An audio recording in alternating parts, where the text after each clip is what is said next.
I read 18 books in 2024 and these are my top 3 books. My main aim of the year was just to get myself into reading. I used to be such a big reader when I was younger and then I fell out of love with it for so long. So I wanted to read 1 book per month, but I actually ended up reading 18, including audiobooks. So let me show you my favorites. First up is Sunburn. Now, it has a gay storyline, so you might not be into that, but this is set in rural Ireland in the early 1990s in a tiny Irish village. It follows Leaving Cert student Lucy when everything changes during a long, hot summer. I cannot explain to you how much I wish I could have read this book when I was 17 or 18. I feel like it would have just changed my whole entire life. The love in this is just so intense, it kind of makes me feel a bit sick, but in a good way. It's not even 300 pages. Next up is A Court of Mist and Fury. This is the biggest book I read last year. It's 625 pages.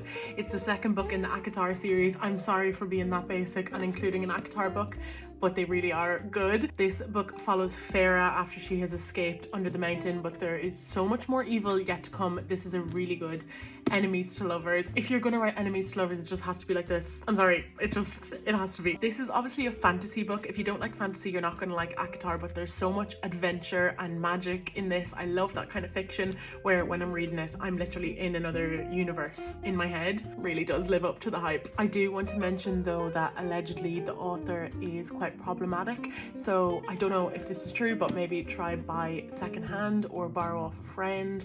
I bought ACOTAR on Depop. Last up, this book ripped my entire heart out. The Song of Achilles is set in ancient Greece. It follows Greek hero Achilles and a really awkward young prince called Patroclus who ends up getting exiled and sent to live with Achilles and his family. They end up being trained together and then they have to go to war against Troy over Helen of Sparta, and their friendship blossoms into something a little bit more. I read this book while I was in Greece myself and it just made it so much more special. I feel like I could just visualize it so clearly. I loved how fast paced this book is. It moves so quickly and it literally just ripped my whole fucking entire heart out. I actually bought this for one of my friends and she hated it, but it ended up being one of my top books of the year. So take my advice, don't take my advice. They were just my top 3 books of 2024.